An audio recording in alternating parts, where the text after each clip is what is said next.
Hey San Diego, welcome back to an episode of the Apartment Geek Weekly, and I'm real excited today to have an old friend, current friend, but somebody I've known for a long time since freshman year at La Jolla High School, Nick Crandall, who's Vice President of Torrey Pines Property Management, which I thought would be an appropriate topic for this week to talk about kind of big picture management, what it's like to operate a large portfolio of properties, and then some current things that Nick is being extra mindful of today.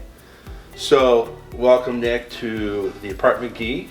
Thanks, Chris. Glad you're on here. And in a nutshell, can you give us a little summary of your background and what you do? Yeah, so I've been in property management industry since 2006. Started off as a property manager that had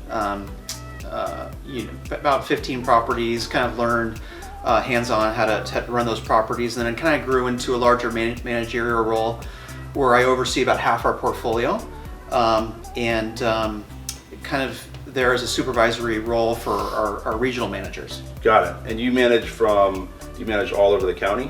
All over the county, and South Bay all the way up to Escondido. We kind of started in the coastal region and kind of went down to South Bay, and then now we're in East County, and then again all the way up to North County. Almost 4,000 units. Almost 4,000 units. Yeah, which is impressive. I liked having you on because you're from San Diego. Your whole family's been here, and it's funny when I hear Torrey Pines Property Management. It's always like a reputable, most professional kind of like option, I feel like, for management. There's a lot of people out there doing what you do, but it's nice to have you on just because I think the reputation that you bring to the table is long-term San Diego, and you guys are reputable. Thanks, from what we've heard. Yeah, we like to think that. I mean, we definitely put our residents first, and it's important that you know who's paying your bills, your property is the residents, and if you're respectful to them, your reputation grows because of that. Yeah, good stuff. So 2019, we're at the end of the year. We're going to talk about rent control just a little bit at the end, but I've got some questions that I'm excited about. So I'm going to shoot these off to you. What's the best thing and the worst thing, from your opinion, on being in your business, property management? This is multifamily. Right.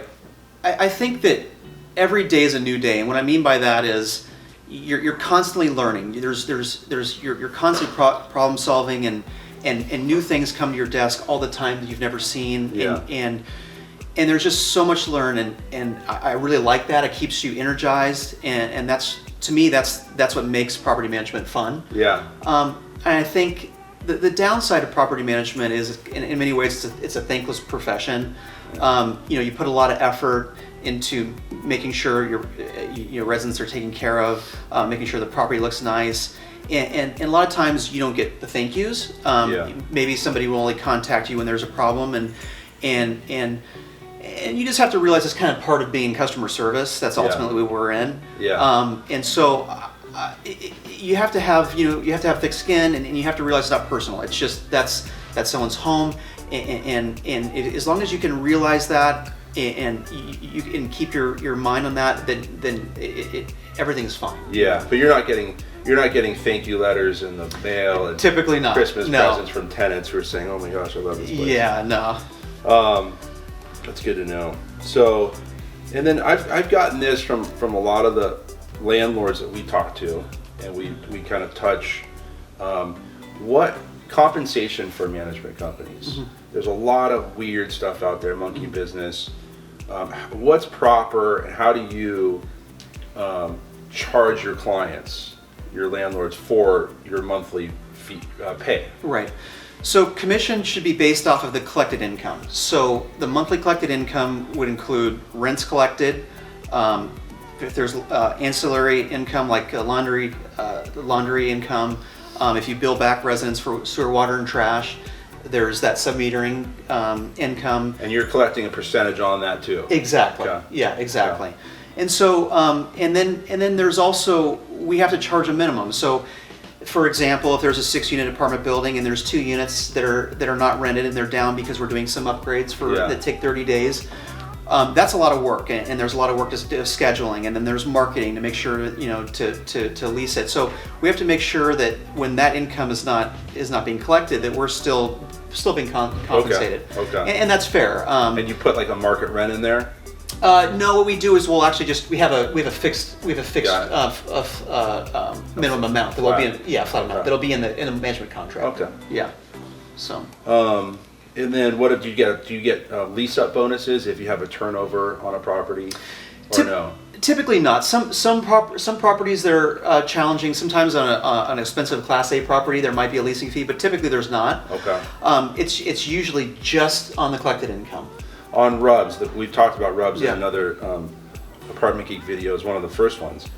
Do you think it makes sense to do that on all property sizes or above a certain size? So, RUBS is interesting because I think there's benefits to it. I think the best benefit to RUBS is for people to be conscientious of water usage, right? Yeah, exactly. I think that's very important. Yeah, they become more. Yeah, exactly. They're like aware. they're conscious, and I think that's good for the environment. I think that's ultimately. Yeah. But I think residents are savvy enough to understand that. When they're renting an apartment, they want to know what they're paying for. They want to know if what's included in their rent, and they want to know, how much extra it's going to cost for water. And I think they kind of put that in their mind when they're cross-shopping apartments that have everything all in one. I think it's interesting though, because I think now with rent control, I don't necessarily want to get into that, but if you have everything in one, if it's a percentage-based rent increase, then it's probably beneficial in a lot of ways for owners to have that all in one. Yeah, okay, I get that. But I think environmentally, I think it's important that people are conscious of water. Okay. So collected rents, not scheduled, not market rents. Again, I feel like there's people getting taken advantage out there. So at the end, Monty's going to put your link and your information in there. So if anybody wants to run stuff by you, absolutely. And your market, and this is another random thing I'm thinking of. 10 units, Pacific Beach. What's your kind of market management fee? Right. What would you say that is? So, anytime we value property, it's a case study. What's important is we have to know the unit mix. If it's 10 studios or if it's 10 3-bedrooms, obviously the management fee is going to be a little different because the income's going to be a little different. Yeah. But also, it's important to know the age of the building, the condition, how much work it's going to take. We like to look at a rent roll and also to see how much turnover there's been. If it's a property that's been well taken care of and it doesn't need so much focus, it kind of rents itself, then we can take a less management fee. Yeah. But a building that's kind of been neglected, it's going to take more time, and so it's really important that there's critical thinking involved when you're evaluating a property. Yeah. And so. We have properties, or smaller properties, they'll be 7%, larger properties will be 3%. So there's anything in between. Yeah. But it's really important that there's no one size fits all. And I think when we evaluate a property, we give a potential client a management plan, and that plan kind of lets them know exactly what it's going to take to make sure their property succeeds. Yeah, I like that. So you guys really give it a full, comprehensive look, analysis, so to speak. Parking, another thing that comes up with different buyers. I will never buy an asset that doesn't have parking, on-site parking. And then there's other real successful investors that we know of that have many buildings in Hillcrest and Baker's Hill that they have zero parking, or Pacific Beach. Parking, what are your thoughts on that? How valuable is it? Is it harder to rent units with no parking? Yeah. I think it really depends on the location. If you're in an urban area, I think I think people find alternative means of transportation. And so I think it's really important to kind of know how much transportation there is in that particular area. In general, I think parking is still important in San Diego because, we don't have a very good mass transit system. I think it's getting a little better. Yeah. But I think it's still important to a lot of people. I find that there's a little more turnover with units with no parking because they might have a job relocation where at some point they may have to commute. Yeah. But I don't think I wouldn't shy away from a building that's no parking. I think there's ways to think outside the box Maybe if you're near a bus station, you Yeah. can buy them an annual pass. It's not going to Yeah. be very expensive. And there's a value for everything. So if you think outside the box and you can give residents an opportunity or to find a way of transportation, I think Yeah. you'll be just fine. But you think, okay, so you can still operate a building successfully with no parking.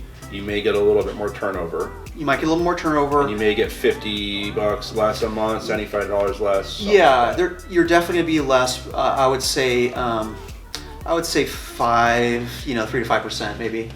Yeah, and I can understand the turnover too. 'Cause Yeah. people probably think it's okay. Exactly. And then they would get tired of going 3 to 4 blocks down to every day to commute to work.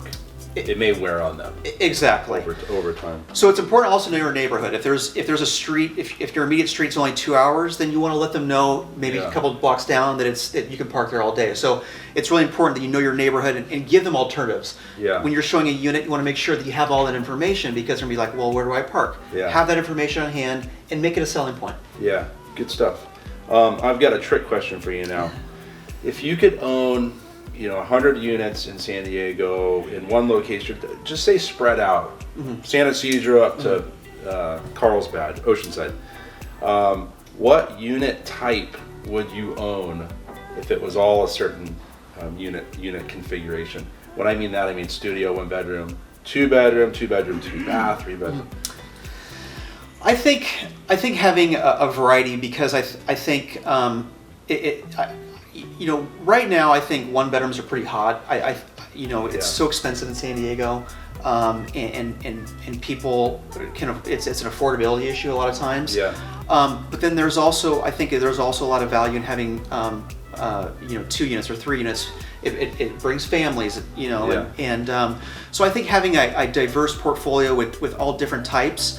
I also like studios right now. I think studios are great for the future. I think households are getting smaller, and people are understanding that United States people don't necessarily live in these large homes they used to. We're taking different models where smaller living is okay. Yeah. And we're in a great environment. San Diego is so nice. There's so many places to visit. Our weather's so good. People want to be outside. There you go. So you don't need to be in home all day long. Yeah, you don't need a 8,000 square foot house. Or Exactly. something, unless you do, yeah. I love what you said about there are 2 things. Diversification. Is if you would have asked me this a decade ago or earlier in my career, I would have said I want all 2 bedroom, 2 baths because I want roommates or I would like roommates who can pay 50-50 and then I can get a bigger gross monthly rent. But the diversification, I think that is really key. And then different parts of town, obviously. Studios and ones in Bankers Hill would probably rent super easy or Hillcrest. Yes. Another thing I liked what you said was about the studios, the smaller units, and the millennials, the new age, younger people. They are more into experiences, not necessarily stuff. Exactly. Possessions, things that take up room. So I think, people are like, give me a small little studio or one, whatever. I want to go hang out at the coffee shop, the WeWork, the brewery, whatever it is. Being part of the community. Correct. As opposed to sitting in their house all day. The rent restriction thing, we're not going to talk about it much, but you see, almost 4,000 units is big bird's eye, and I'm really curious if there's anything drastic that you're doing, action-wise, with your owners and your properties, to combat this or to prepare, etc., or is it just kind of business as usual?